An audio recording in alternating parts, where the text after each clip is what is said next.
ज्ञानारी, वैतरणी नदी तो तुम्हें पार करनी होगी, किंतु नौका पर नहीं। और यदि तुम्हारा यातना शरीर मध्य में ही निष्प्राण हो गया तो तुम में पुनः प्राण डाला जाएगा। ये जल नहीं, लहू प्रतीत हो रहा है।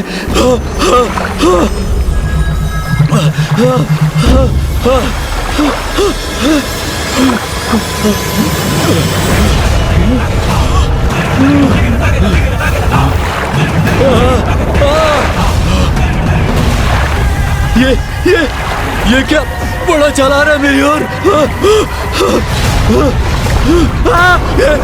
ये किसकी वजह है?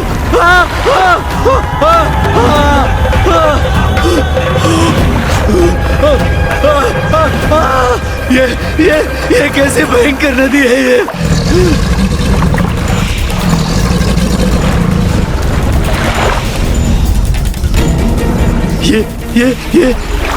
ये किसके नेत्र घूर रहे हैं मुझे, जैसे मुझ पर घात लगा रहे हो।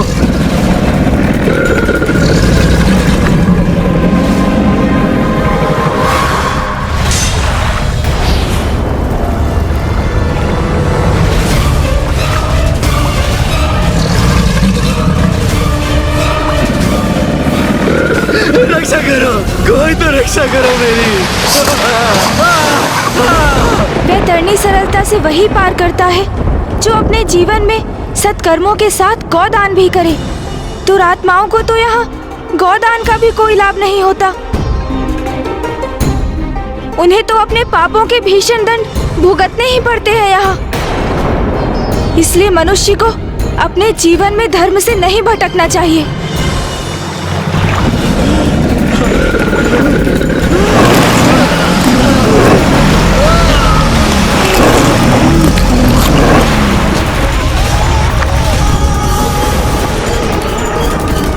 इसका यातना शरीर तो निष्प्राण हो गया।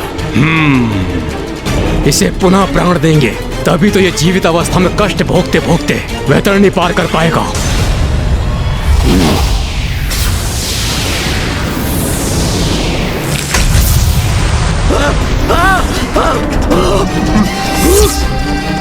मुझे जीवन क्यों किया? मृत्यु चाहता हूँ मैं, और कष्ट नहीं सह सकता। ज्ञानारी, तुम्हें तो वैतरणी पार करनी होगी। जो तुम्हारा यातना शरीर जीवित अवस्था में ही कर सकता है। और स्मरण रहे, जितनी बार तुम्हारा यातना शरीर मृत अवस्था में जाएगा उसे हम पुनः जीवित करेंगे। तुम्हें ये कठिन यात्रा पुनः आरंभ करनी होगी। नहीं, नहीं, नहीं।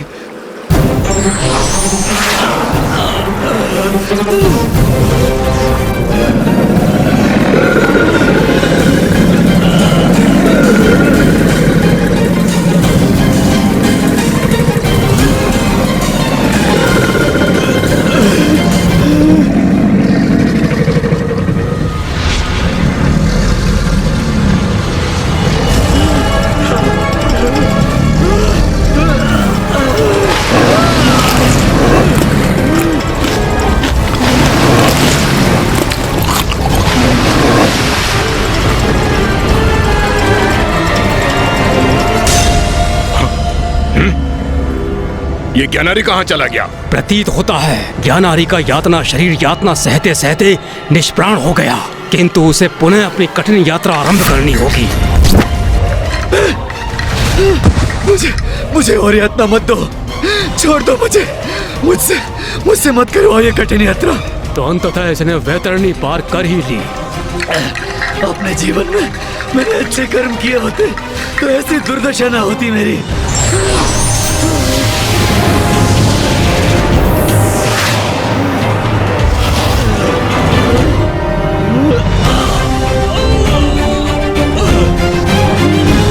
शरीर को तो यथावत कर दिया तुमने, किंतु अभी भी कष्ट हो रहा है मुझे। जैसे वो भयंकर जीव मेरे शरीर को नोच नोच के मेरा भक्षण कर रहे हो। मुझे बहुत प्यास लगी है। जल दो मुझे। भूख लगी है मुझे। भोजन दो मुझे।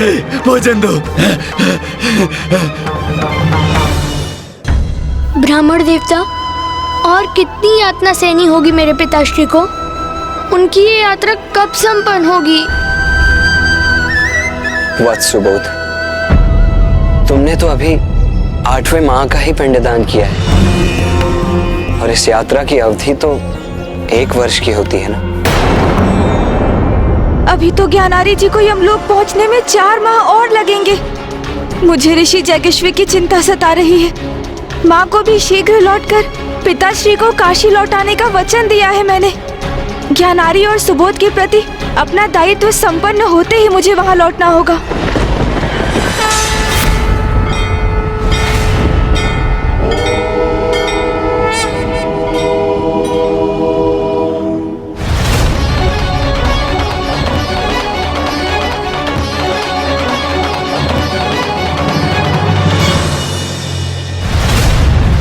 बस बस, और नहीं, और नहीं, नहीं और नहीं कर सकता, बस। जब अपने जीवन में पाप कर्म कर रहे थे तब तुम कहते कि नहीं, मैं नहीं कर सकता, तो आज तुम इतने कष्ट के भागी नहीं बनते। किंतु हम अभी तो महापद के अर्ध स्थान पर ही हैं। अभी तो तुम्हें और कष्ट सहने होंगे। अभी हम नवेपुर ब्रह्मपथ पर पहुंचेंगे, जहां तुम्हें और दंड मिलेगा। नहीं, नहीं।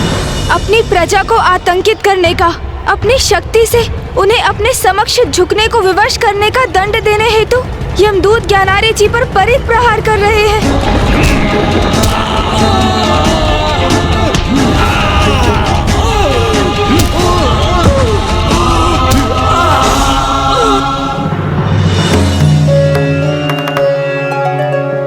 दसवेपुर अर्थात दुखदपुर अपने राज्य के वृद्ध जनों को अपना दास बनाकर उन्हें पीड़ित करने का दंड प्राप्त हो रहा है उसे। अब ज्ञानारी जी 11वें नानाक्रंदपुर में प्रवेश कर मदिरा पान कर निर्बलों पर अत्याचार करने के कारण वे यातना पा रहे हैं।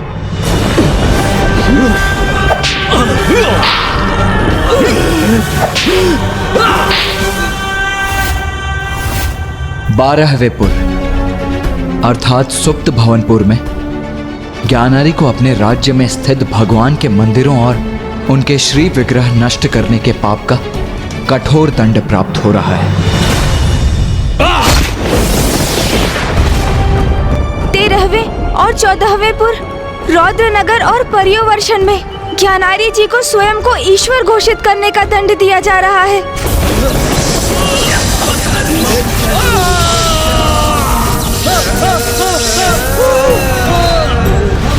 और 15वें एवं 16वें अर्थात शिटाढ़ीपुर एवं बहुधर्म भीतिपुर में ज्ञानारी को प्रथम पूज्य गणेश का अपमान करने के महापाप का दंड प्राप्त हो रहा है।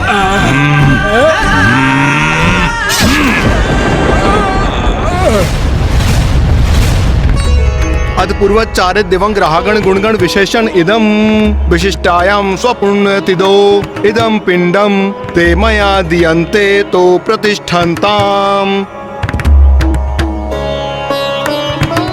प्रभु गणेश जी, अब तो मेरे पिताश्री सभी 16 को पार कर चुके हैं, तो अब तो उन्हें उनके कष्टों से छुटकारा प्राप्त होगा ना? तुम्हारी यात्रा आरंभ हुए 1 वर्ष की अवधि बीत चुकी है। देखो, वहाँ देखो ज्ञानारी।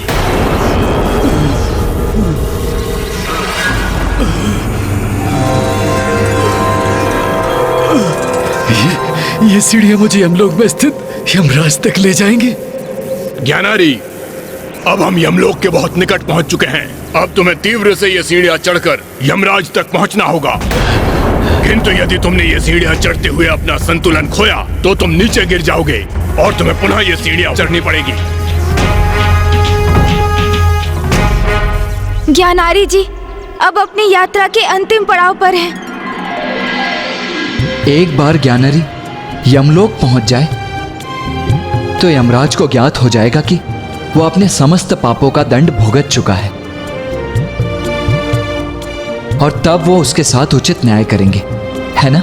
हाँ कुमार कार्तिकेय, गणेश जी, ये सत्य है कि ज्ञानारी इन 16 पुरों की यात्रा में अपने अनेक पापों का दंड प्राप्त कर चुका है, किंतु उसकी यात्रा का ये अंतिम पड़ाव सबसे कठिन और चुनौतीपूर्ण होगा। किंतु ऐसा क्यों ब्राह्मण देवता? यमलोक की सीढ़ियों पर ज्ञानार्य की सबसे कठिन परीक्षा होगी कि ये जो प्रायश्चित कर रहा है वो वास्तव में कर रहा है या कष्टों को कम करने के लिए दिखावा मात्र कर रहा है। यदि उसका प्रायश्चित सत्य है तो सीढ़ियां चढ़कर आगे बढ़ सकेगा, अन्यथा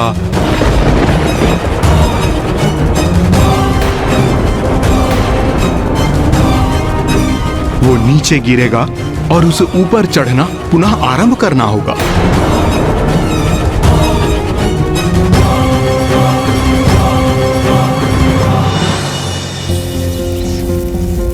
इतनी यातना सहने के पश्चात सीढ़ियां चढ़ना सरल प्रतीत हो रहा है।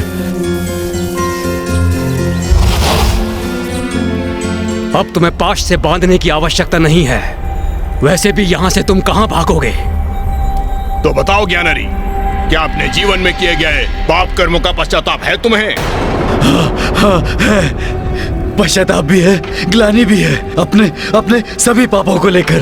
अब मैं ऊपर चढ़ूं?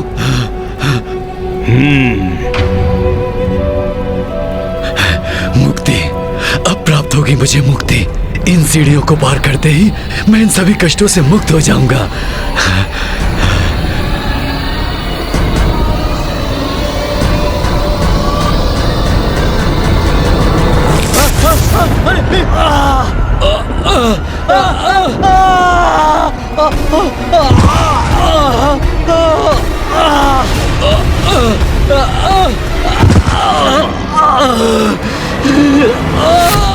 ज्ञानारी जी संतुलन खोकर नीचे गिर गए। अंततः हुआ वही जो ब्राह्मण देवता जगराव जी ने कहा। जब तक ज्ञानारी सच्चे हृदय से पश्चाताप नहीं करता वो सीढ़ियां चढ़कर यमराज तक कदापि नहीं पहुंचेगा। क्या हुआ ज्ञानारी? तुमने अपना संतुलन खो दिया, नीचे गिर गए। तुम तो अपने पापों के लिए पश्चाताप से भरे हो ना, तो ऊपर क्यों नहीं चढ़ पाए? गिर क्यों गए?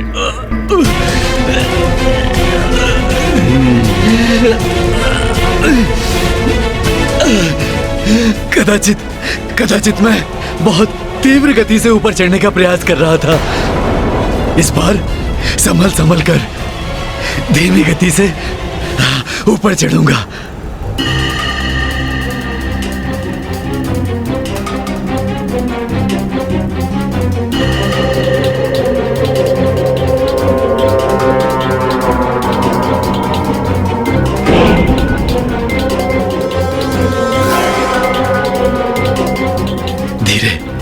धीरे धीरे आगे बढ़ूंगा तो अवश्य अपना संतुलन बनाए रखने में और ऊपर यमराज के समक्ष पहुंचने में सक्षम होऊंगा मैं, जो मेरे साथ न्याय कर मेरे आगामी लोक को निर्धारित करेंगे।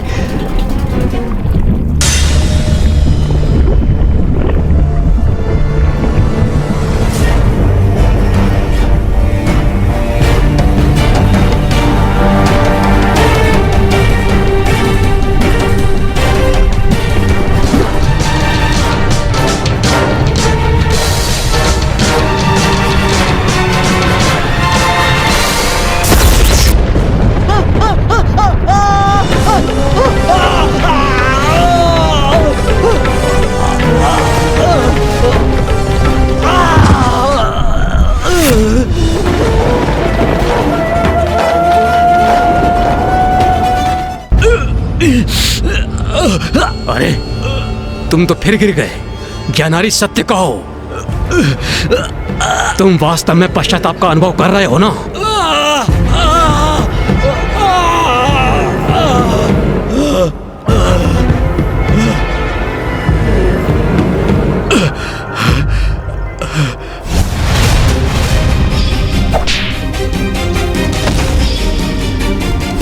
मैंने गणेश जी के नाम का जाप आरंभ किया है। आप मेरा सुझाव माने तो आप भी मेरे साथ गणेश जी के नाम का जाप आरंभ कीजिए। बहुत सुंदर और मधुर है उनके नाम का जाप। ओम गण गणपते नमः।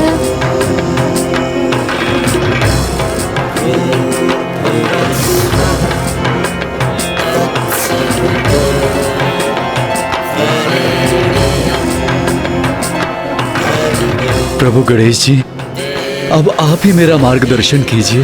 ओम गणेशाय नमः। ओम गणेशाय नमः। ओम गणेशाय नमः। उस गणेश से अपने पिता का प्रतिशोध लूंगा। फेंको इस मूर्ति को, अन्यथा मैं स्वयं उठाकर इसे फेंक दूंगा। मैं त्रिलोक विजेता, मैं ही सत्य हूँ, मैं ही ईश्वर, मैं ही सत्य हूँ, मैं ही ईश्वर। फेंको इस मूर्ति को। गणेश का तो मैं वध करूंगा ही, मैं ही सत्य हूँ, मैं ही ईश्वर।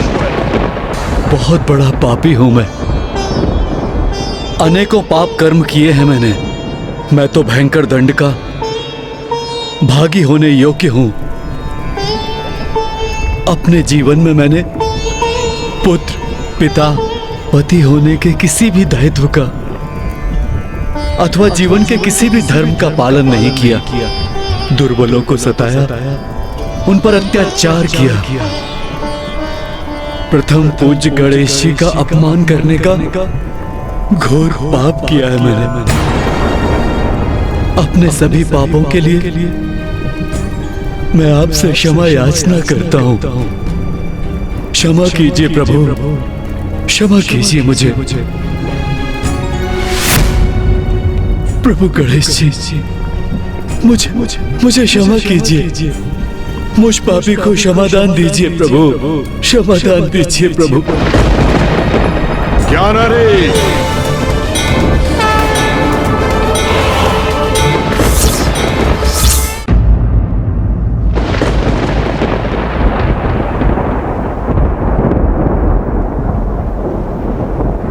प्रणाम यमराज। ज्ञानारी, तुम्हारे पुत्र सुबोध ने विधिवत रूप से तुम्हारा श्राद्ध और पिंडदान संपन्न किया है। तुम्हारे पापों के लिए यमलोक मार्ग सोलापुर में तुम्हें उसका दंड भी प्राप्त हुआ है। अब मुझे ही निर्णय लेना होगा कि मैं तुम्हें कहां भेजूं।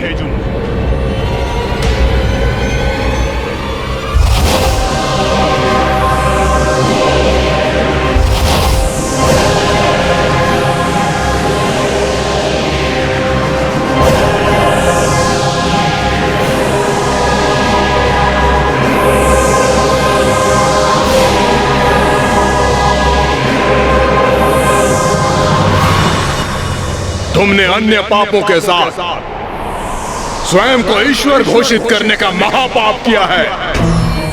उसका दंड तुम्हें भोगना ही होगा ज्ञानारी। यमराज,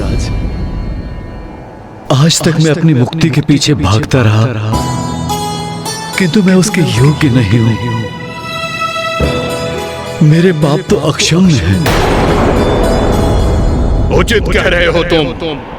तुम्हारे पापों के दंड स्वरूप तुम्हें नरक ही भेजना होगा।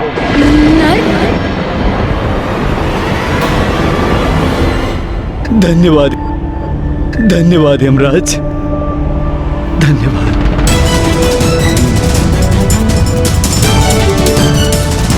आश्चर्य है, धन्यवाद कर रहे हो तुम मेरा। तुम प्रथम आत्मा हो जिसे नर्क भेजने के बाद भी वो मुस्कुरा रहा है। यमराज, इस यात्रा में मैंने स्वयं को जाना। मेरे लिए अपनी बुराई से आत्मसात होने की पीड़ा तो भारी यातनाओं से कहीं अधिक थी। किंतु जब मैं यमलोक की सीढ़ियां चढ़ने लगा तो पुत्र सुबोध द्वारा गणेश की महानता का वर्णन स्मरण हुआ। और तब मैंने गणेश जी का ध्यान किया और अब प्रथम बार मुझे सत्य में आंतरिक शांति का अनुभव हुआ। अब मैं समझ चुका हूं, मेरी मुक्ति तो गणेश जी की भक्ति में ही है। वही मेरा मोक्ष है। इसलिए मैं आपका आभारी हूं कि आप मुझे नरक भेज रहे हैं, क्योंकि कष्ट और वेदना का अनुभव किए बिना मैं प्रथम पूज्य गणेश जी की शरण में नहीं आता। और अब नरक की यातना को भोगते हुए मैं अनंत काल तक गणेश जी का नाम ही जपता रहूंगा।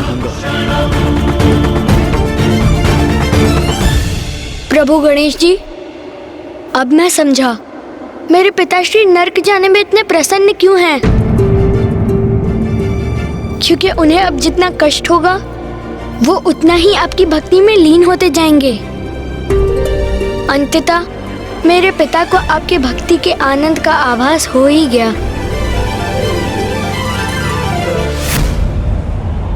तो उचित है अब तुम नर्क की ही यातना सहो।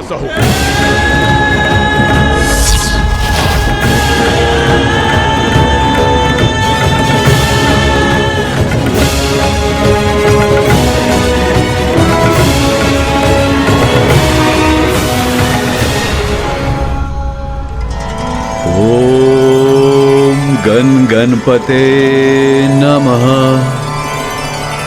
ओम गण गणपते नमः।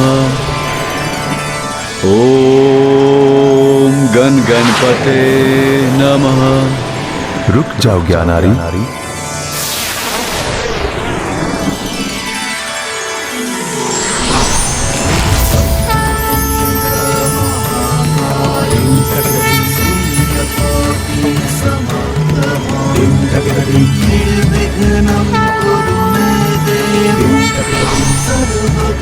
प्रणाम महागणाधिपति। प्रणाम महागणपति जी।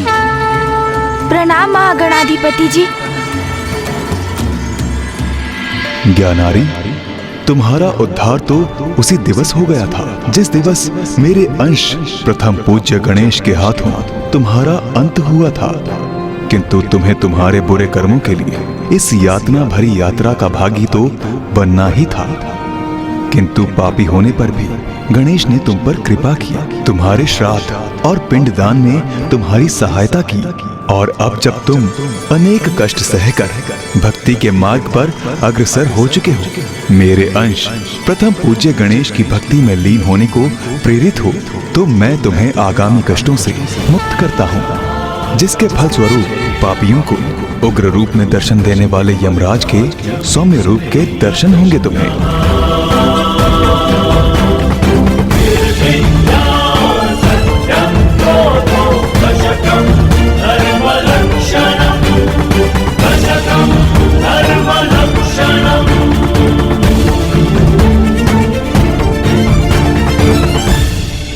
मेरे अर्थात प्रथम पूज्य गणेश की कृपा के कारण मैं तुम्हें मोक्ष प्रदान करता हूँ।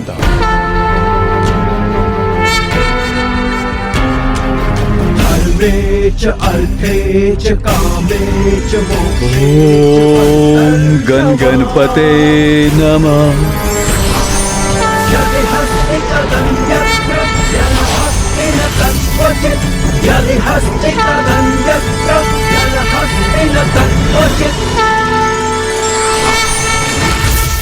प्रभु महागणाधिपति जी, ज्ञानारी जी को मोक्ष प्रदान करने के लिए आपको कोटि कोटि धन्यवाद प्रभु। वत्स सुबोध, श्री महागणाधिपति जी की कृपा से ही तुम्हारे पिता ज्ञानारी जी को मोक्ष प्राप्त हुआ है।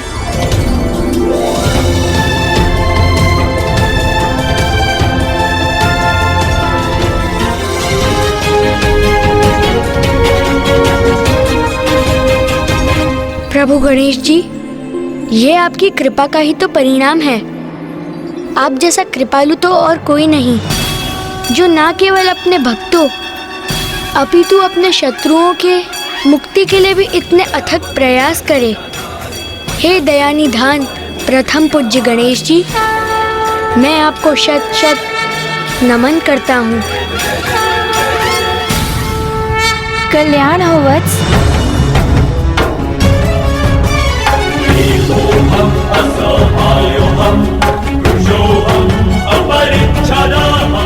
गुरुदेव, आपने ही मेरे भीतर गणेश जी के प्रति भक्ति की लौ जागृत कर मुझे उचित मार्ग दिखाया।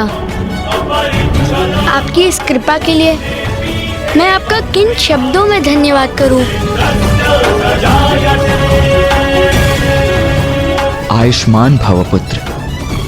वत्स सुबोध, शिष्य की सफलता ही गुरु का पुरस्कार होता है। तुम एक योग्य शिष्य हो और तुम्हारे भीतर भक्ति का वास तो सदा से ही था। मैंने तो मात्र तुम्हारा मार्गदर्शन किया है।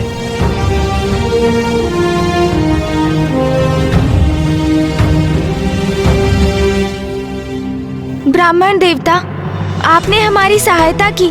विधिवत ज्ञानारी जी का पिंडदान और श्राद्ध करवाकर हमें हमारे ध्येय तक पहुंचाया। उसके लिए आपको अनेकों धन्यवाद ब्राह्मण देवता।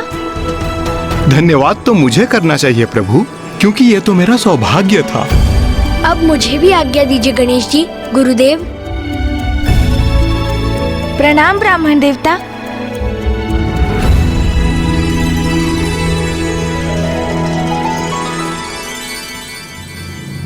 भैया, श्री महागणाधिपति जी की कृपा से ज्ञानारी जी की समस्या का समाधान तो हो गया, किंतु अभी उससे भी बड़ी उलझन को सुलझाना तो शेष है। हाँ गणेश, अब हमें शीघ्र अतिशीघ्र काशी लौटकर पिताश्री को माँ के निकट काशी लौटाने का उपाय करना होगा। वहां ऋषि जैगश्वे भी पिताश्री के दर्शन के लिए व्याकुल है, अन्यथा वो अपने प्राण त्याग देंगे।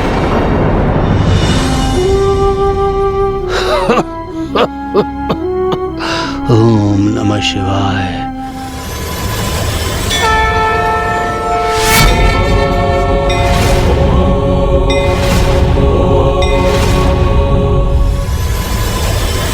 भैया, काशी में वो उपाय नहीं मिलेगा। तो उसके लिए हमें कहाँ जाना होगा गणेश? उसके लिए हमें पिताश्री के पास जाना होगा भैया, मंदार पर्वत पर।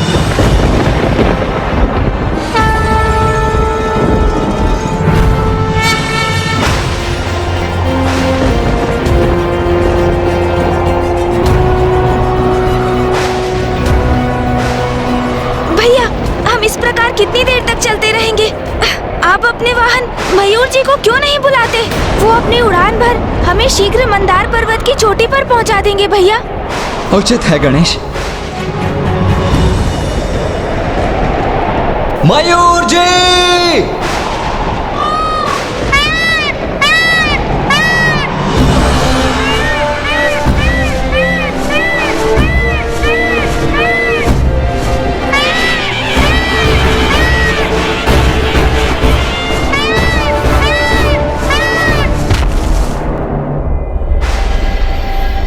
किंतु मुझे संदेह है कि इस दुर्गम और भव्य पर्वत की ऊंचाई पर पहुंचकर भी क्या पिताश्री के दर्शन करना क्या उतना सुगम होगा?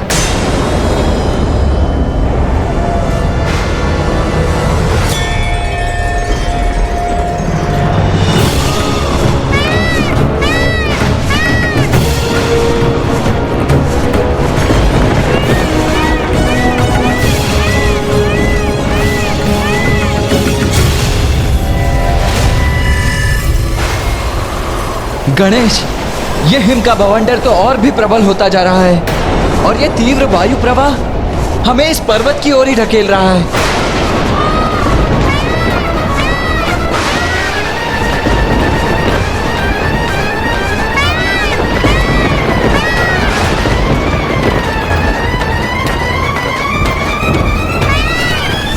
समस्त वातावरण जैसे प्रकृति के विरुद्ध विद्रोह कर रहा है। ये संकट भरा मार्ग हमें शीघ्र पार करना होगा भैया।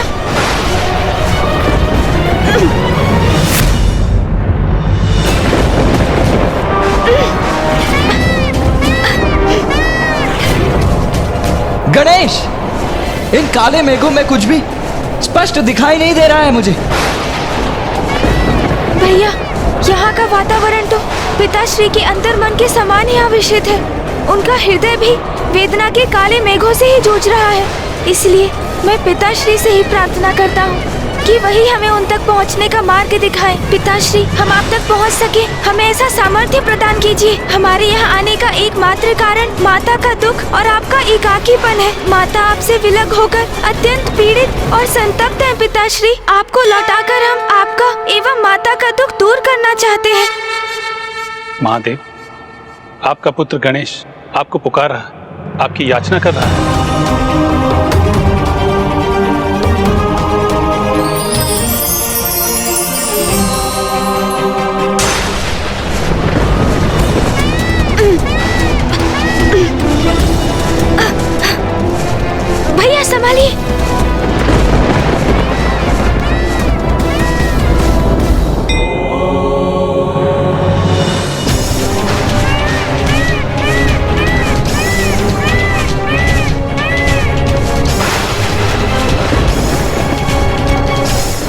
गणेश।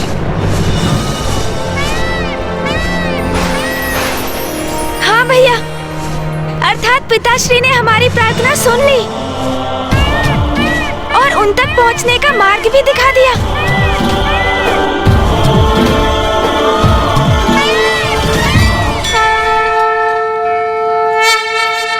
प्रणाम पिताश्री। प्रणाम मामाश्री। प्रणाम फूफा जी। पुत्रो, तुम्हारी माँ कैसी है? पिताश्री, वो भी आपके समान ही द्रवित है, अशांत है, दुखी है। पिताश्री, जब से आपने काशी से प्रस्थान किया है, माँ ने अपनी पलकें तक नहीं झुकाई। तभी से अपार पीड़ा में है वो। आपको काशी लौटने का कोई उपाय ढूंढना ही होगा। पुत्र कार्तिकेय, जब तक राजा देवदास काशी के राजपथ पर स्थित, महादेव का काशी लौटना संभव। मामाश्री, माँ ने मुझे और गणेश को राजा दिवोदास के विषय में बताया था, किंतु उनके कारण पिताश्री काशी नहीं लौट सकते। ये तो सर्वथा अनुचित है और ये मुझे कदापि स्वीकार नहीं। इसीलिए मैं तो उन राजा दिवोदास को उचित पाठ सिखाने के लिए, उन्हें दंडित करने के लिए अग्रसर भी हो गया था, किंतु फिर माँ और गणेश ने ही मुझे रोक दिया। मैं तुम्हें वरदान देता हूँ कि तुम काशी में स्थित होकर संसार के राजकाज का कार्यभार संभालोगे। महादेव, काशी में मात्र एक ही राजा रह सकता है। फिर वो काशी राजा आप हैं अथवा मैं? और यदि राजा बनने का कर्तव्य मुझे पालन करना है तो आपको काशी छोड़कर जाना होगा महादेव। तो आपको काशी छोड़कर जाना होगा महादेव। तो आपको काशी छोड़कर जाना होगा। मुझे काशी छोड़कर जाना होगा।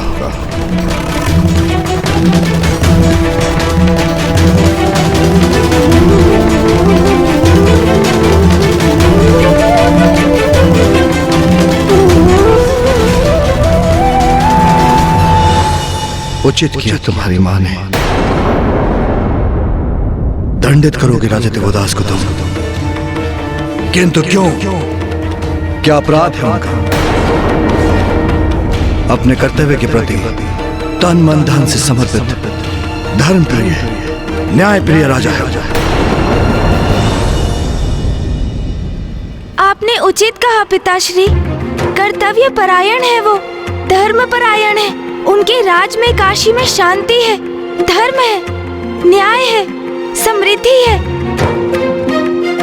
किंतु काशी अपनी आत्मा से रिक्त है पिताश्री, क्योंकि अब वहाँ शिव नहीं है।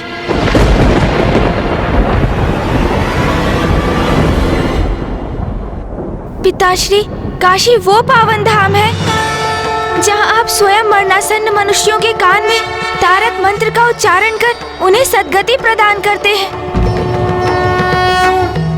इसलिए समूचे ब्रह्मांड में सर्वाधिक विशिष्ट है काशी। उसका एक विशेष प्रयोजन है, किंतु राजा दिवोदास के कारण अब आप वहाँ उपस्थित नहीं, और इसलिए अब काशी में मनुष्य सद्गति प्राप्त करने से वंचित है पिताश्री।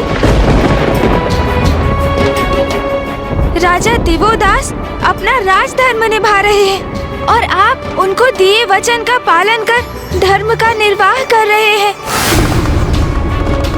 किंतु आपके वो भक्त जो अपने अंत समय में अनेकों कठिनाइयां सहकर दूरस्थ स्थानों से आते हैं ताकि वो आपके दर्शन कर सद्गति प्राप्त कर सके, अब वो सभी भक्त निराश होने पर विवश हैं। उनको सद्गति प्राप्त नहीं हो पा रही है पिताश्री। वैसे काशी समृद्ध और सुखी प्रतीत होती है। राजा दिवोदास अपनी प्रजा के सुख दुख का ध्यान रख रहे हैं, किंतु यदि सूक्ष्मता से देखें तो उन्होंने आपको आपके भक्तों से दूर कर दिया है पिताश्री। ऋषि जगेश्वर जैसे भक्त जो आपके दर्शन से वंचित होकर अपने प्राण त्यागने के लिए प्रस्तुत है। महादेव, अब मेरे प्रश्न का उत्तर आप ही दीजिए पिताश्री। भगवान को भक्त से दूर करना कहाँ का न्याय है?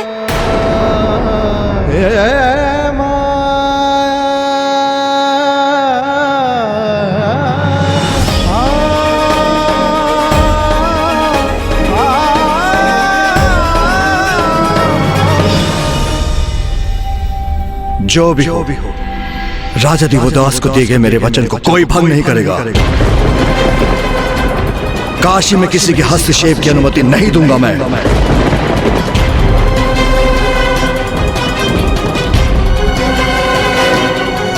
पिताश्री, कितनी रुचि से काशी की रचना की थी आपने। उसके प्राण तो आप हैं। आपसे विहीन होकर काशी प्राण विहीन हो चुकी है और इससे तो संपूर्ण ब्रह्मांड में असंतुलन उत्पन्न हो रहा है। परिवर्तनशील संसार में यथास्थिति का स्थायित्व वो कहाँ उचित है?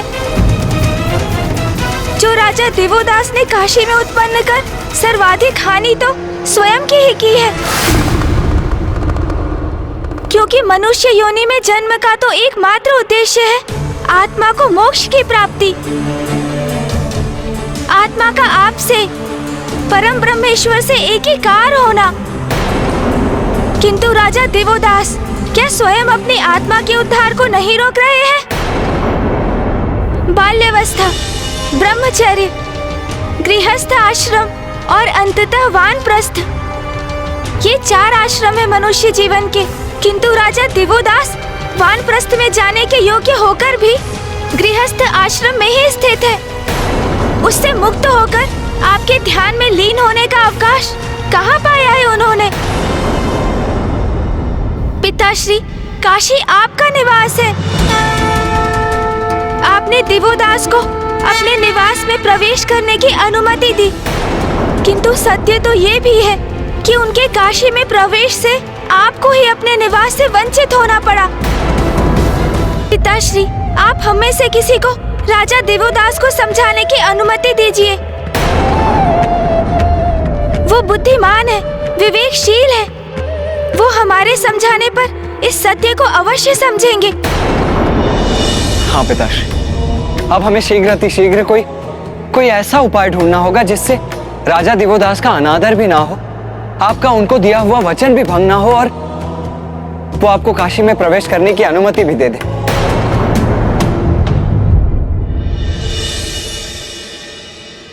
हमारे पास अधिक समय नहीं है पिताश्री, क्योंकि यदि हमने विलंब किया तो ऋषि जगेश्वर अपने प्राण त्याग देंगे और हम सभी पर ब्रह्म हत्या का दोष लग जाएगा।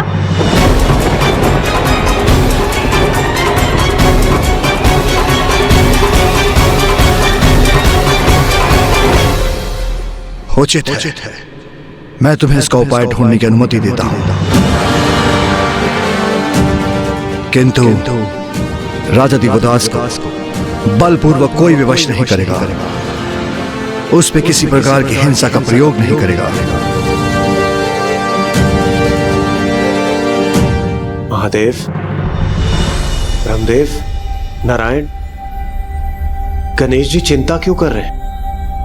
आप मुझे देवदास को समझाने की अनुमति दें। मैं शीघ्र ही यह कार्य संपन्न कर दूंगा। उचित है इंद्रदेव, किंतु स्मरण रहे, कोई हिंसा, कोई अनुचित नहीं होना चाहिए। हम देवताओं को आपने एक लंबी अवधि से हमारी ही काशी से विलक कर रखा है देवता, किंतु अब समय आ गया है आपको उसका भारी मूल्य चुकाने का।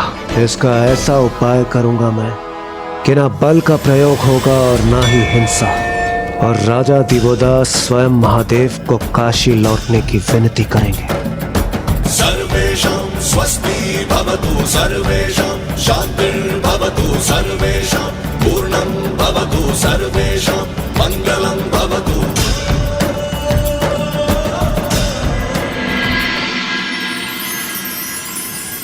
नाथ,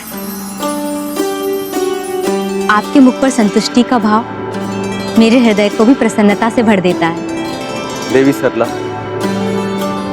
अपने राज्य की समृद्धि से और प्रजा के सुख से ही एक राजा को भी सुख की अनुभूति होती है। आपके राज्य की संपन्नता का श्रेय तो आपका ही है स्वामी।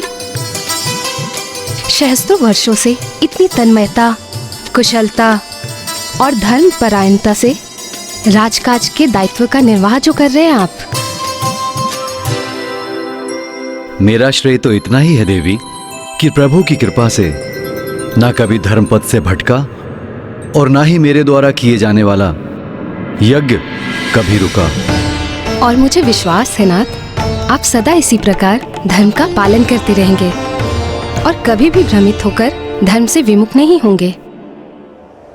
राजा देवोदास, माना कि आप बहुत ही धर्मपरायण हैं, न्यायप्रिय नेक शासक भी हैं, किंतु आप एक मनुष्य भी हैं और मनुष्य अपने धर्म के प्रति कितनी भी निष्ठा क्यों न रखता हो, उसकी कोई ना कोई दुर्बलता अवश्य होती है। अब मैं देवराज इंद्र तुम्हारी ऐसी परीक्षा लूंगा कि तुम्हारी सारी दुर्बलताएं मेरे समक्ष प्रकट हो जाएंगी। मेनका,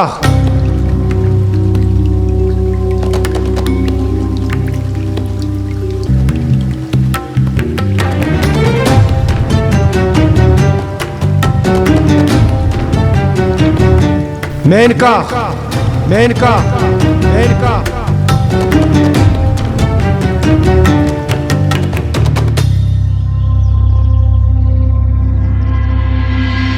रंभा,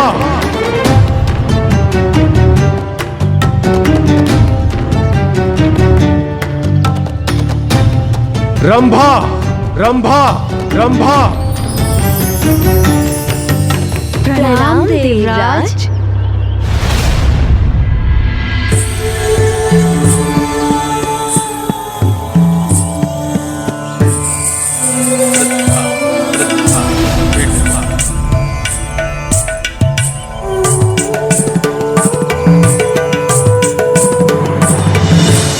आदेश दीजिए देवराज।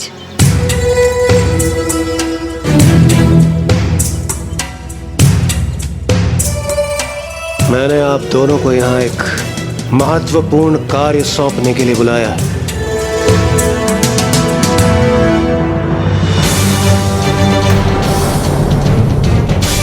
इंद्रदेव को युक्ति सूझी भी है तो उनके स्वभाव के अनुरूप राजा दिवोदास की परीक्षा हेतु उन्होंने स्वर्ग की 2 सर्वाधिक सुंदरियों को बुलाया है। उन्होंने मुझे आप दोनों के अपूर्व सौंदर्य से, आपके नारी सुलभ आकर्षण से एक पुरुष की परीक्षा लेनी है।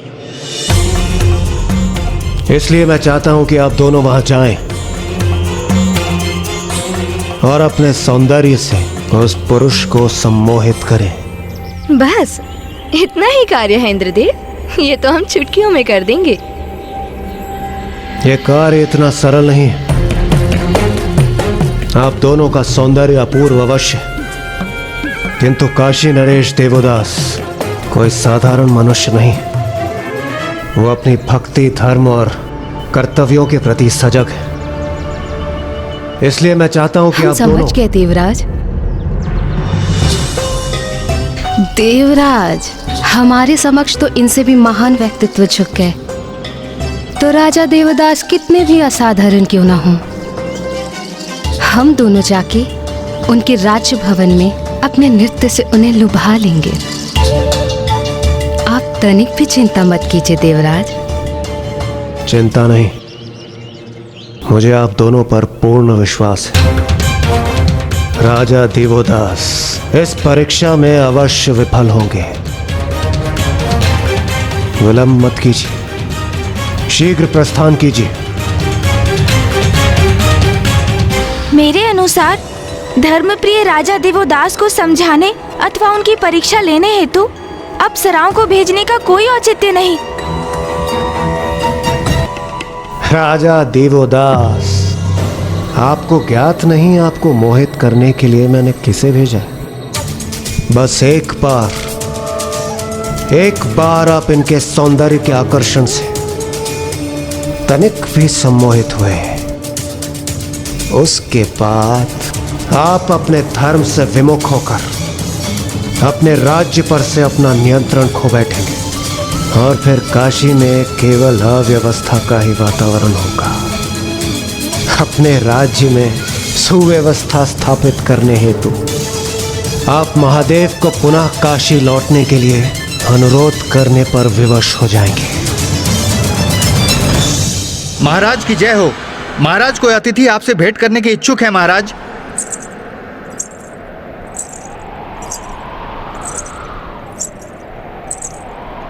ये किसके पायल की ध्वनि है?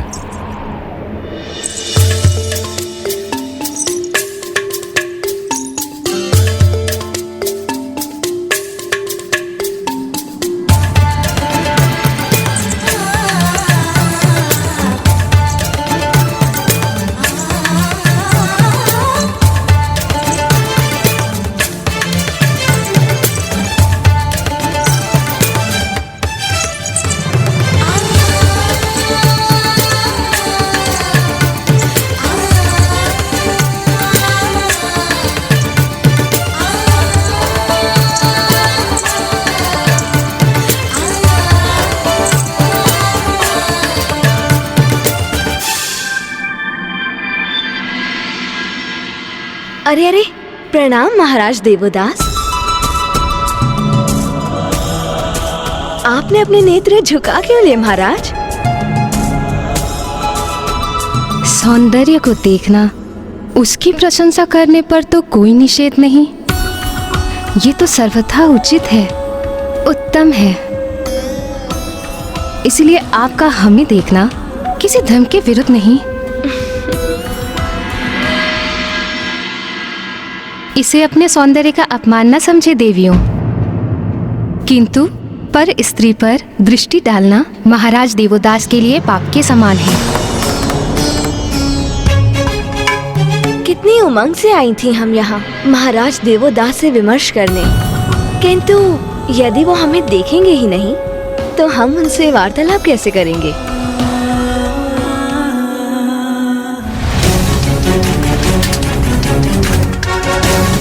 बस कुछ ही समय की बात है देवदास।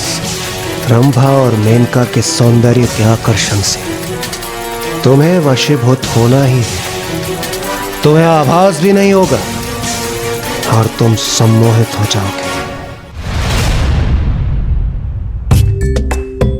वे हमारे मुख को नहीं, हमारे चरणों की ओर देख रहे हैं, किंतु कोई बात नहीं, हमारे चरण ही पर्याप्त हैं इन्हें मंत्रमुग्ध करने के लिए।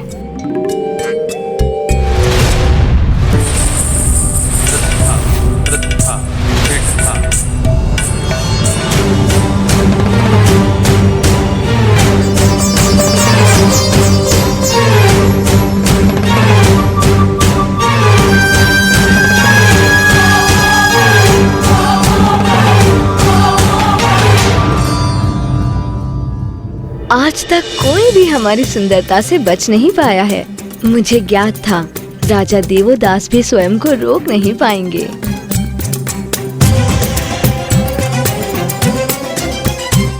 माताओं, मैं आपकी किस प्रकार सहायता कर सकता हूँ?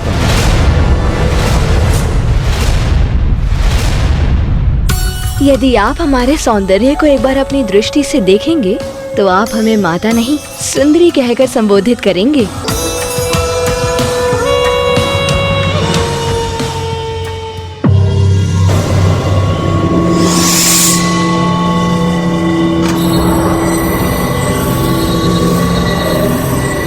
पर्याप्त समय बीत चुका है।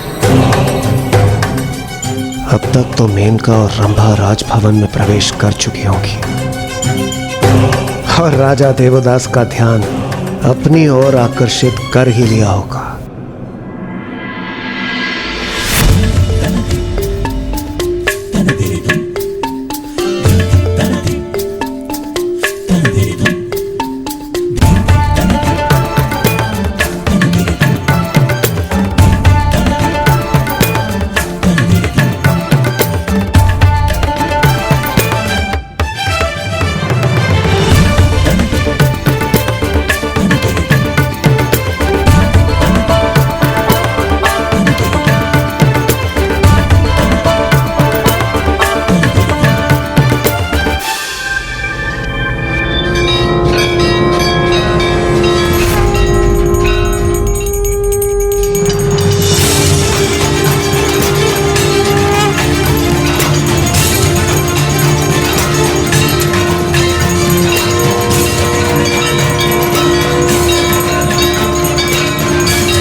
काशी नगरी में माँ गंगा की महाआरती का समय है। ये वो समय है जब संपूर्ण काशी नगरी भक्ति भाव से ओतप्रोत हो जाती है। क्या इसका सौंदर्य सबसे अनूठा नहीं, सबसे अद्भुत नहीं?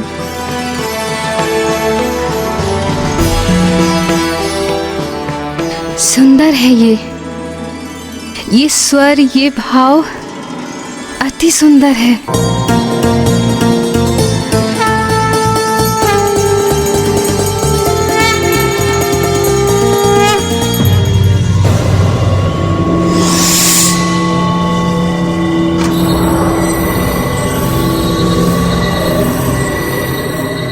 यहाँ खड़े प्रतीक्षा करने से मुझे कुछ भी ज्ञात नहीं होगा। मुझे राजभवन की ओर चलना चाहिए। वहां क्या घट रहा है तभी मुझे ज्ञात हो पाएगा। यही उचित है।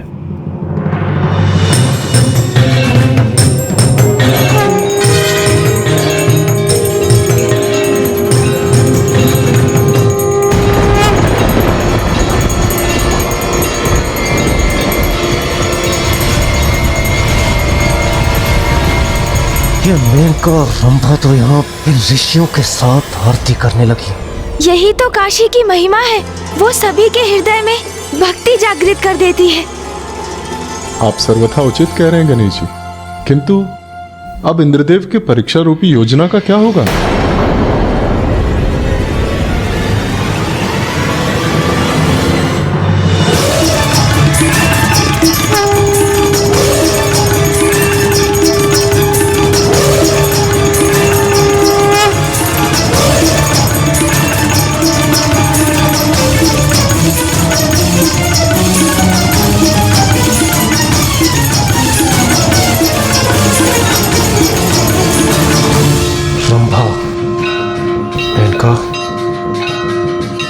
रंभा, मेनका, मैंने तुम दोनों को यहाँ एक विशेष उद्देश्य से भेजा था। राजा देवदास की परीक्षा लेने के स्थान पर ये तुम दोनों यहाँ कर क्या रही हो? हम वही कर रहे हैं देवराज, जो स्वयं आपको करना चाहिए था। काशी जैसे पावन स्थान पर आकर प्रार्थना में लीन होना चाहिए, ना कि किसी व्यर्थ की परीक्षा में। आपको लज्जा आनी चाहिए देवराज।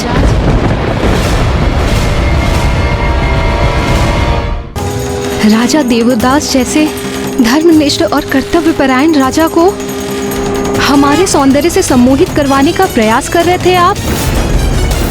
वो धर्मनिष्ठ हैं, अध्यात्म के भाव से परिपूर्ण हैं, और आज उन्हीं के कारण हमें इस महाआरती में लीन होने का सुनहरा अवसर प्राप्त हुआ है।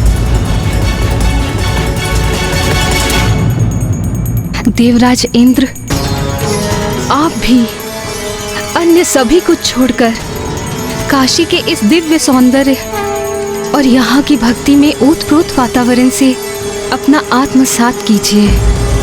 और यदि हमारा सुझाव समझने में असमर्थ हैं आप, तो राजा देवदास के समक्ष उपस्थित हो जाइए देवराज।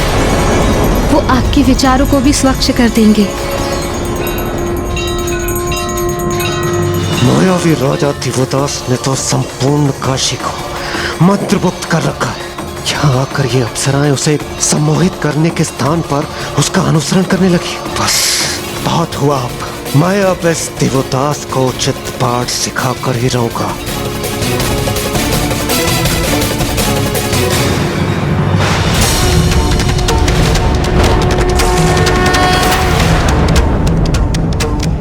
नहीं, ये इंद्रदेव करने क्या जा रहे हैं?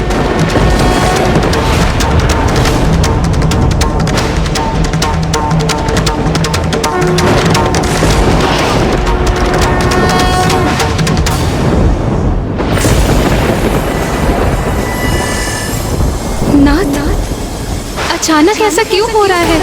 प्रकृति जैसे रुष्ट हो गई हो। वातावरण में ऐसा अचानक बदलाव क्यों हो रहा है?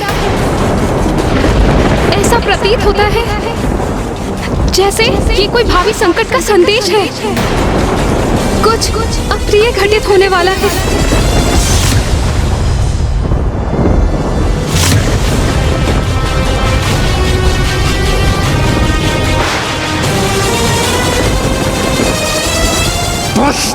देवदास, बस बहुत हुआ। मैं तुम्हें काशी पर अपना एकाधिकार स्थापित करने कदापि नहीं दूंगा, कदापि नहीं। काशी महादेव की है और महादेव की ही रहेगी। अब तुम देखना, मैं अपने प्रभाव से ऐसा प्रकोप उत्पन्न करूंगा कि तुम महादेव से पुनः काशी लौटने की भीख मांगोगे।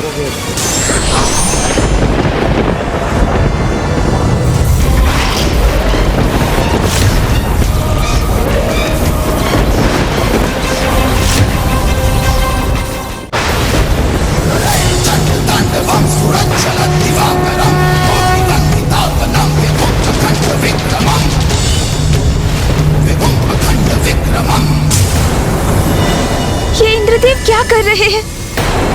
पिताश्री ने तो राजा देवोदास को समझाने की अनुमति दी थी। किसी भी प्रकार की हिंसा को बड़े कठोर शब्दों में वर्जित किया था उन्होंने।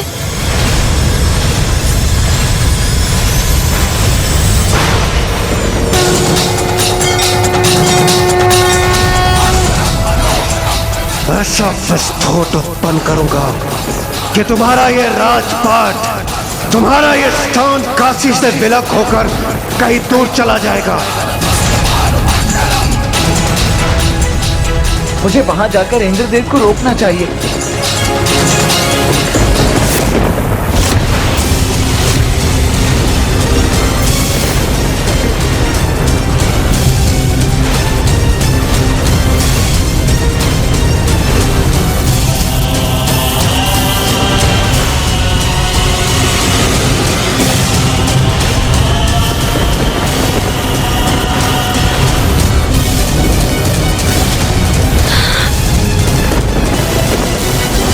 महादेव, मैंने अपने सभी शब्दों का मान रखा है, सदा धर्म का पालन किया, फिर ऐसा सर्वनाश क्यों हो रहा है? मुझ पर कृपा कीजिए महादेव, कृपा कीजिए, मेरी सहायता कीजिए महादेव, सहायता कीजिए, मेरी सहायता कीजिए महादेव, सहायता कीजिए।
इंद्रदेव, ये कैसा अपराध कर दिया आपने?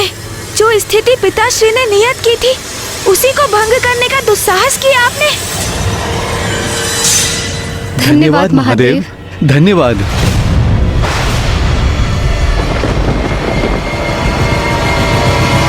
इंद्रदेव, इंद्रदेव,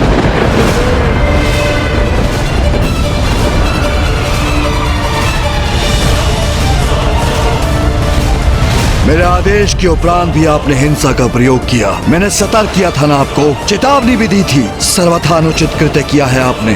अभी यहाँ लौटिए, इसी क्षण।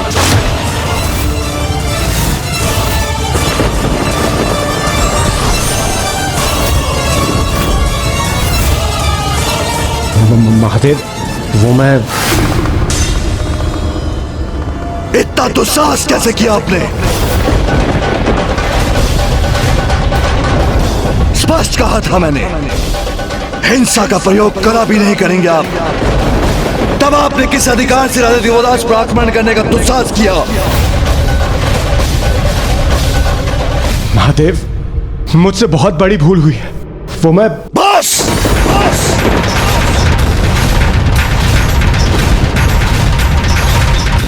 अब आपके मुख से और कुछ नहीं सुनना चाहता हूं मैं।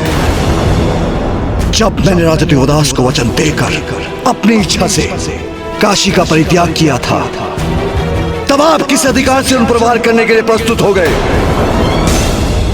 आपको अपने इस दोष का भीषण दंड भुगतना ही होगा।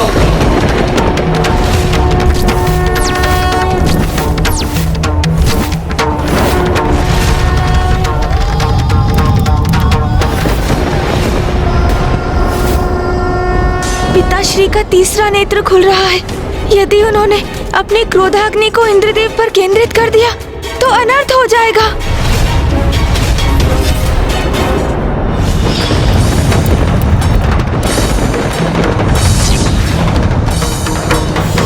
पूर्व में एक बार महादेव की क्रोधाग्नि का सामना कर भस्म होते होते बचाओ, कि तो इस बार प्रतीत होता है मैं नहीं बच पाऊंगा। पिताश्री, कृपया करके शांत हो जाइए।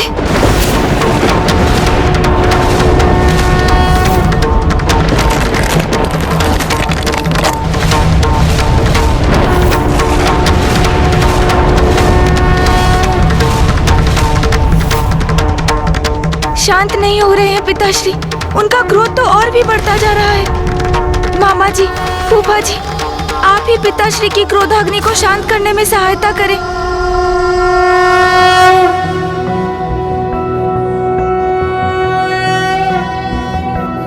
नागेन्द्रहाराय त्रिलोचनाय भस्मांगरागाय महेश्वराय नित्याय शुद्धाय दिगंबराय तस्मै नकाराय नमः शिवाय।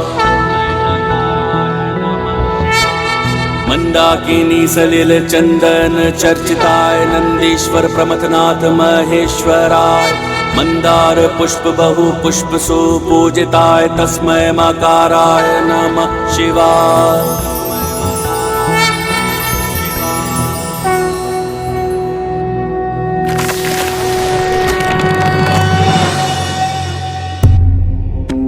इंद्रदेव, मैंने अपनी क्रोधाग्नि को रोका अवश्य है, किंतु मेरा क्रोध शांत नहीं हुआ। आपने जो किया वह अक्षम्य था, सर्वथा अनुचित था। महादेव, मैं आपसे क्षमा की भीख मांगता हूं। भूलवश मुझसे बहुत बड़ा अपराध हो गया। मैं स्वयं पर से कैसे नियंत्रण खो बैठा, यह स्वयं मुझे ही ज्ञात नहीं। मुझे ज्ञात है।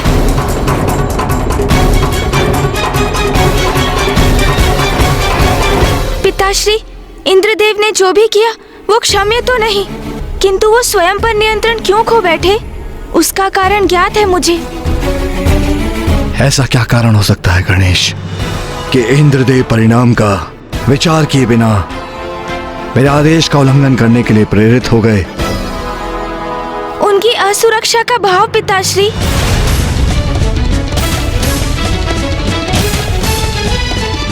असुरक्षा? अब किस असुरक्षा की आशंका है इन्हें? पिताश्री, आपके काशी में उपस्थित ना होने के कारण किसी भी काशीवासी को मुक्ति की प्राप्ति नहीं हो रही है, किंतु राजा दिवोदास के राज्य में सभी काशीवासी धर्मपरायणता के साथ सर्वथा शुद्ध जीवन व्यतीत कर रहे हैं। इस कारण उन सभी के पुण्यों में वृद्धि हो रही है और उनके पुण्य एकत्रित हो रहे हैं पिताश्री। और ये भी तो सर्वज्ञात है कि पुण्य करने वाले तो स्वर्ग के अधिकारी होते हैं, और जो अधिक और महान पुण्य करते हैं उनका अधिकार तो भावी इंद्र बनने का होता है। सभी काशीवासी मुक्ति की प्रतीक्षा में हैं पिताश्री। उनके इतने पुण्य संग्रहित हो चुके हैं कि वो स्वयं स्वर्ग पहुंचकर बिना किसी अवरोध के इंद्र होने का अधिकार प्राप्त कर सकते हैं।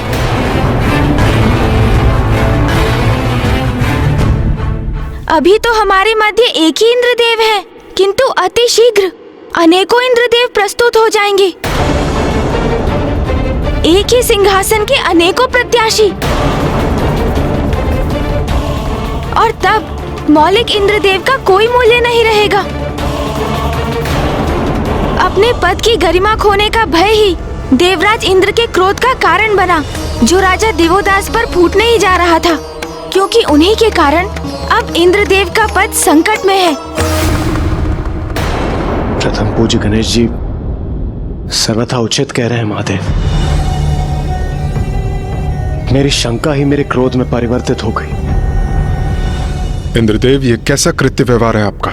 आप इतने स्वार्थी कैसे हो सकते हैं? क्या आपके पद और सिंहासन के अतिरिक्त और कुछ भी महत्वपूर्ण नहीं रहा आपके लिए? ऋषि जगेश्वर की स्थिति प्रति क्षण गंभीर होती जा रही है इंद्रदेव। यदि उन्हें शीघ्र महादेव के दर्शन प्राप्त नहीं हुए तो अपने प्राण त्याग देंगे और हम सभी ब्राह्मण हत्या के महापाप के भागीदार होंगे। हम सभी यहाँ पर एकत्रित हुए ताकि हम किसी प्रकार महादेव को पुनः काशी ले जाएं। और आपको केवल अपने पद की चिंता है। जो हुआ सो हुआ, अब उस पर विचार करने का क्या लाभ? हमारी समस्या तो अभी भी यथावत है। कोई समाधान नहीं खोज पाए हैं हम अभी तक। मेरे पास इस समस्या का एक हल है। यदि आप त्रिदेव सहमत हो तो मैं काशी जाऊं?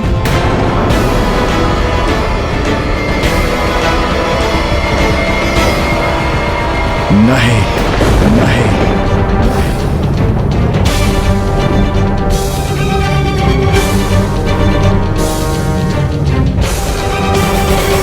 यदि मैं धृष्टता कर रहा हूं तो मुझे क्षमा कीजिए पिताश्री, किंतु हमें आपके काशी लौटने का कोई ना कोई उपाय तो करना ही होगा, क्योंकि काशी को आपकी आवश्यकता है, आपके भक्तों को आपकी आवश्यकता है। महर्षि जगेश्वर आपके दर्शन के लिए व्याकुल है और माँ बड़ी ही अधीरता से आपकी प्रतीक्षा कर रही है पिताश्री।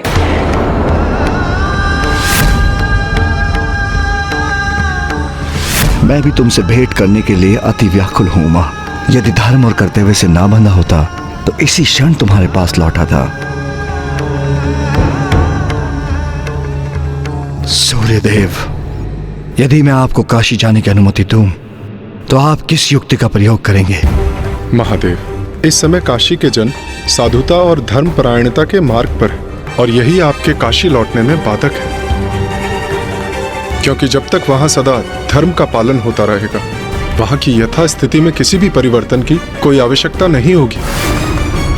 फिर आपका क्या सुझाव है सूर्यदेव? प्रथम पूज्य गणेश जी, काशी की प्रजा कितनी भी धर्मनिष्ठ क्यों ना हो, किंतु वहां कभी भी धर्म का उल्लंघन ना हो, ऐसा कैसे संभव है? कभी ना कभी किसी ना किसी से कोई भूल तो होती होगी। बस हमें उसी भूल का संधान करना है। भूल का संधान करना होगा हमें? हाँ महादेव, उसी भूल को आधार बनाकर हम राजा दिवोदास के शासन पर प्रश्न चिन्ह लगाकर उसे समाप्त कर सकते हैं। महादेव, मैं सूर्यदेव के सुझाव से सहमत हूं। काशी में आपके भक्तों की शांति के लिए, सृष्टि के उद्धार के लिए और आपके और देवी आदिशक्ति के संयोग के लिए केवल यही एक उपाय शेष है हमारे पास। और सूर्यदेव तो त्रिकालदर्शी हैं। यदि काशी में कोई अपने धर्म पथ से विमुख भी हुआ तो उन्हें अवश्य ज्ञात हो जाएगा, क्योंकि सूर्य सृष्टि के कण कण में विद्यमान है और उनकी किरणों से तो कोई भी अछूता नहीं रहा।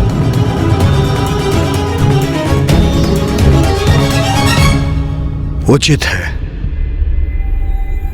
किंतु स्मरण रहे, जो भूल इंद्रदेव ने की वो पुनः ना हो।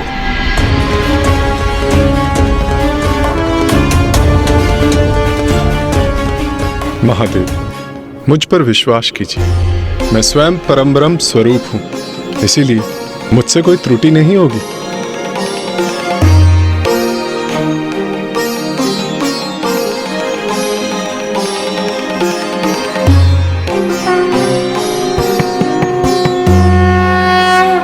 सूर्यदेव, अब तो सब आपके ही हाथों में है।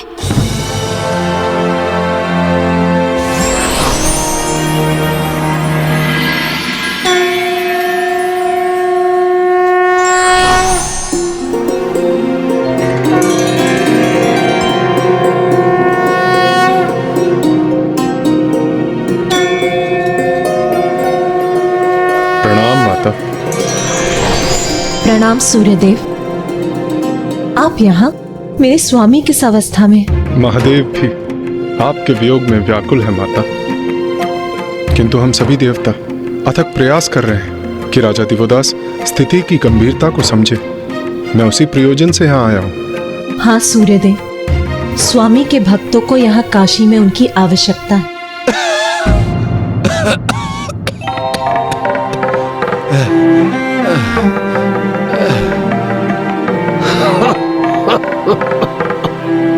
ओम नमः शिवाय, ओम नमः शिवाय। कितना कठोर हृदयहीन राजा दिवोदास का। ओम नमः शिवाय। जो प्रभु के भक्त को उनके दर्शन से वंचित रखे, वो राजा धर्मनिष्ठ कैसे हो सकता है?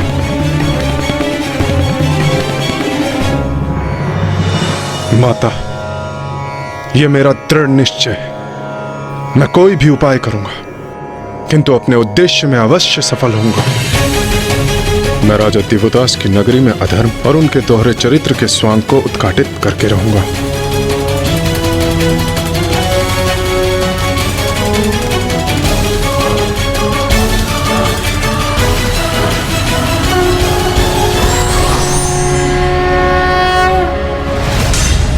नहीं, कहीं सूर्यदेव भी क्रोधावेश में अपना नियंत्रण ना खो बैठे।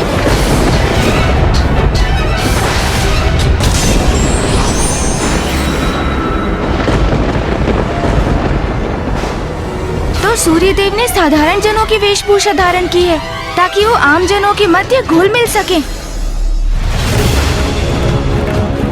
कुछ नहीं छिपेगा मेरी दृष्टि से। यहाँ के कण कण के प्रत्येक क्रियाकलाप पर अपनी दृष्टि बनाकर रखूंगा मैं। और मुझे विश्वास है, शीघ्र ही तुम्हारे इस धर्मोचित राज्य में कोई ना कोई त्रुटि तो अवश्य ढूंढ लूंगा। तुम बस प्रतीक्षा करो।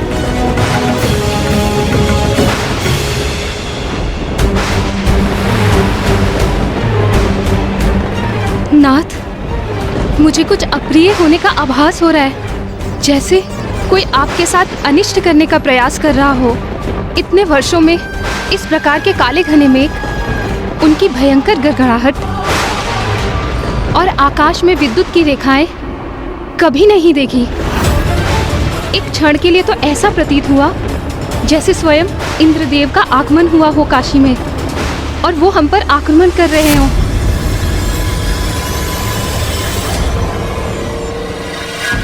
आप चिंता क्यों करती हैं देवी सरला? देखिए, काशी नगरी को ध्यान से देखिए। स्मरण रहे, यहाँ धर्म की सत्ता है। काशी का प्रत्येक नागरिक धर्म का अनुसरण करता है और यही काशी की समृद्धि का कारण भी है। यहाँ का एक भी ब्राह्मण ऐसा नहीं है जिन्होंने वेदों का अध्ययन न किया हो।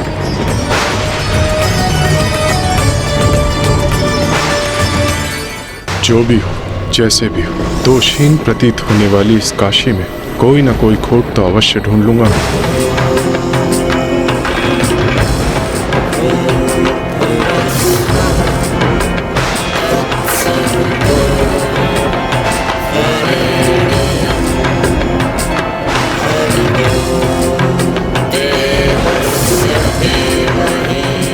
यहाँ तो इनके द्वारा वेदों के उच्चारण ने इस स्थान को पवित्र कर रखा है। मुझे अधर्म की खोज के लिए अन्यत्र स्थान पर जाना होगा।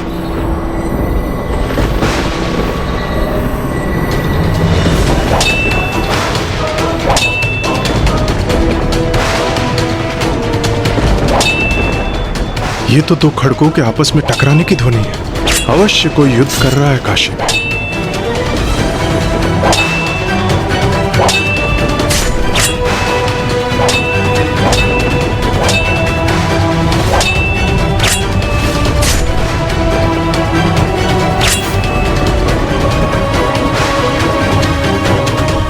प्रतीत होता है सूर्यदेव ने वो भूल अवश्य ढूंढ ही ली। नगर के मध्य में युद्धरत हो कोई तो अवश्य अपने धर्म पथ से विमुख हो रहा है, अर्थात राजा दिवोदास के राज्य में धर्म की सत्ता और सुव्यवस्था कहीं तो अवश्य भंग हो रही है।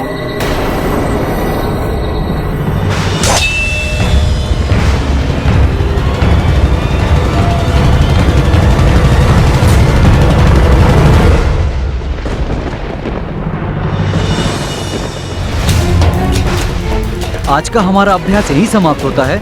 कल हम पुनः मिलेंगे।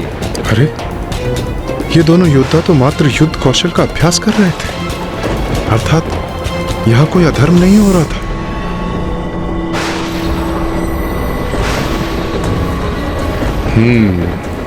क्रय विक्रय स्थल, अर्थात यहाँ कपट की सर्वाधिक संभावना है।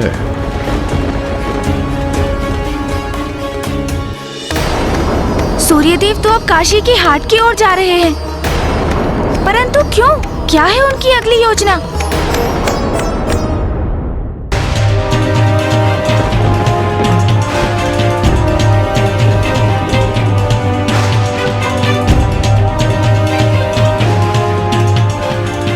ये आपके रुद्राक्ष 2 स्वर्ण मुद्राएं।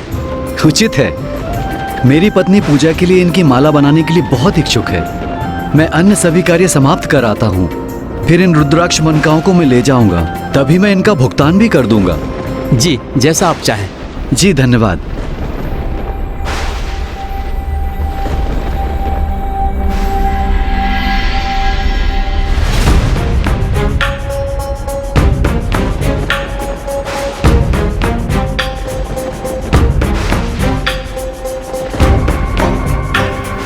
व्यापारी जी, कहिए। इन रुद्राक्ष मनकाओं का क्या मूल्य है? मैं इनका विक्रय कर चुका हूँ। तो क्या हुआ? क्या तुम्हारे ग्राहक ने इसका मूल्य चुका दिया? नहीं, किंतु वो शीघ्र ही इसे लेकर जाएंगे। मैं उन्हें अपने शब्द दे चुका हूँ। हाँ हाँ, मैंने देखा। 2 स्वर्ण मुद्राएं नियत की है ना तुमने?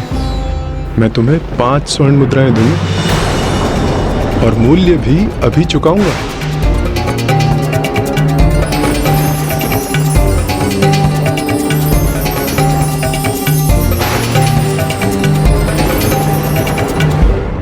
सूर्यदेव, आप वहाँ रुद्राक्ष का व्यापार क्यों कर रहे हैं?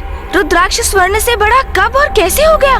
ये सूर्यदेव क्या कर रहे हैं? पुत्र गणेश, उस व्यापारी ने मौखिक रूप से समझौता कर उन मनकाओं का विक्रय उस व्यक्ति को कर दिया है। अब सूर्यदेव अधिक धन देकर वही मनका उससे वापस प्राप्त करना चाहते हैं। अर्थात सूर्यदेव और स्वर्ण मुद्राएं प्रस्तुत कर उस व्यापारी को प्रलोभन दे रहे हैं। अर्थात सूर्यदेव ये प्रमाणित करने का प्रयास कर रहे हैं कि काशी नगरी में जो वास्तव में दिख रहा है वो सत्य नहीं, काशी जनों के मन में भी लोभ, लालच और पाप है।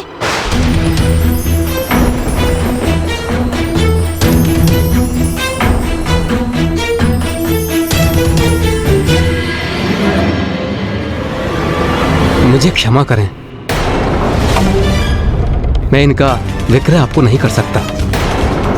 यदि मैं आपसे मनकाओं के मूल्य से अधिक स्वर्ण मुद्रा लेता हूं तो आपको छलूंगा, और यदि उस ग्राहक को दिए हुए शब्दों का मैंने मान नहीं रखा तो उसके साथ भी छल करूंगा। यहाँ महाराज देवोदास के राज्य में कोई छलावा नहीं करते।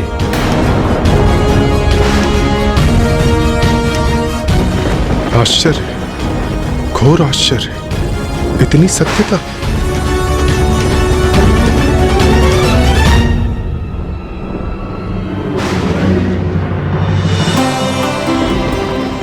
मेरे राज्य में कोई भी वैश्य, कोई भी व्यापारी ऐसा नहीं है जो अपने आर्थिक लाभ के लिए ग्राहकों को छलता हो। सूर्यदेव अधिक धन का प्रलोभन देकर भी उस व्यापारी के मन में लालच उत्पन्न नहीं कर सके।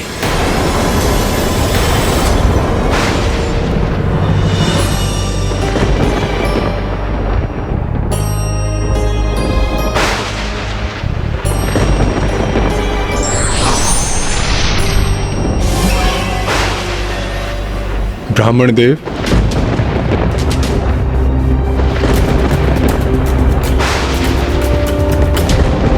आप तो कोई यात्री प्रतीत होते हैं, कहिए मैं आपकी कैसी सहायता कर सकता हूँ? हाँ ब्राह्मण देवता, मैं एक यात्री हूँ। काशी के मार्ग में मेरा सभी धन लुट गया। कई दिवस से मैंने कोई भोजन भी नहीं किया और कुछ मोल लेने के लिए मेरे पास धन भी शेष नहीं। क्या आप मुझे अपना भोजन देकर मेरी सहायता करेंगे? किंतु मेरे पास तो मात्र इतना ही भोजन है। अंततः मुझे ऐसा प्राणी मिल ही गया जो आवश्यकता पड़ने पर समय पर उसकी सहायता नहीं करता। और जिस राज्य में किसी की सहायता समय पर ना हो वो अधर्म पथ पर ही है। महादेव, आप चिंतित ना हो, आपको पुनः काशी लौटाने का मार्ग मिल गया मुझे।